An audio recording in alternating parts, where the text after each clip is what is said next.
ವೀಕ್ಷಕರೇ, ನಮ್ಮ ಚಳ್ಳಕೆರೆ ಟಿವಿಗೆ ಸ್ವಾಗತ. ಇಂದಿನ ಪ್ರಮುಖ ಸುದ್ದಿ. ಬೆಂಗಳೂರು ನಗರದ ನಾಗರಬಾವಿ ಬಡಾವಣೆಯಲ್ಲಿ ವಿಶ್ವ ಯೋಗ ದಿನಾಚರಣೆ ಅಂಗವಾಗಿ ಆಯೋಜಿಸಿದ್ದ ಕಾರ್ಯಕ್ರಮದಲ್ಲಿ ಬಿಜೆಪಿ ಮುಖಂಡ ಹಾಗೂ ನಿವೃತ್ತ ಕೆಎಸ್ ಅಧಿಕಾರಿ ಎನ್ ರಘುಮೂರ್ತಿ ಭಾಗವಹಿಸಿ ಮಾತನಾಡಿದರು.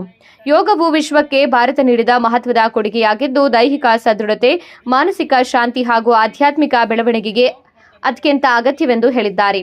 ಯೋಗದ ಆಸನಗಳು, ಉಸಿರಾಟದ ಅಭ್ಯಾಸ ಹಾಗೂ ಧ್ಯಾನದಿಂದ ದೇಹಕ್ಕೆ ಚೈತನ್ಯ ಸಿಗುತ್ತದೆ. ಪತಂಜಲಿ ಮಹರ್ಷಿ ಹಾಗೂ ಸ್ವಾಮಿ ವಿವೇಕಾನಂದರಂತಹ ಮಹನೀಯರು ಯೋಗದ ಪ್ರಸಾರಕ್ಕೆ ಅಪಾರ ಕೊಡುಗೆ ನೀಡಿದ್ದಾರೆ.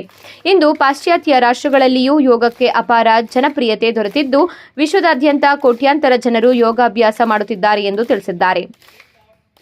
2015ರಲ್ಲಿ ಪ್ರಧಾನಮಂತ್ರಿ ನರೇಂದ್ರ ಮೋದಿ ಅವರು ವಿಶ್ವಸಂಸ್ಥೆಯಲ್ಲಿ ಯೋಗದ ಮಹತ್ವವನ್ನು ಪ್ರಸ್ತಾಪಿಸಿದ ಪರಿಣಾಮ ಜೂನ್ 21ರಂದು ಅಂತಾರಾಷ್ಟ್ರೀಯ ಯೋಗ ದಿನವನ್ನಾಗಿ ಆಚರಿಸಲಾಗುತ್ತಿದೆ ಎಂದಿದ್ದಾರೆ. ಯೋಗಾಭ್ಯಾಸದಿಂದ ಸ್ನಾಯುಗಳು, ಕೀಲುಗಳು ಹಾಗೂ ಮೂಳೆಗಳು ಬಲಿಷ್ಠವಾಗುವುದರ ಜೊತೆಗೆ ಹೃದಯ, ಕಿಡ್ನಿ ಮತ್ತು ಜಠರದ ಆರೋಗ್ಯವು ಉತ್ತಮಗೊಳಿಸುತ್ತದೆ. ಧ್ಯಾನದಿಂದ ಮೆದುಳಿನ ಕಾರ್ಯಕ್ಷಮತೆ ಹೆಚ್ಚುತ್ತದೆ ಎಂದು ವಿವರಿಸಿದ್ದಾರೆ.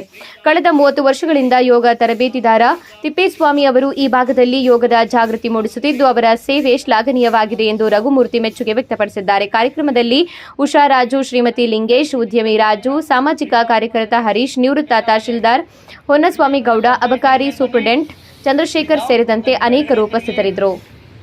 ನಿಮ್ಮ ಹಿಂಡಿಯನ್ನು ನೋಡ್ಕೊಳ್ಳಿ. 1 2 3 4 5 6 and 8 9 10. ಬ್ರೀತ್ ಇನ್ ಮಾಡ್ತಾ ನೇರ, breathe out, breathe out, breathe out, breathe out, breathe out, breathe out, breathe out, breathe out, breathe out, breathe out.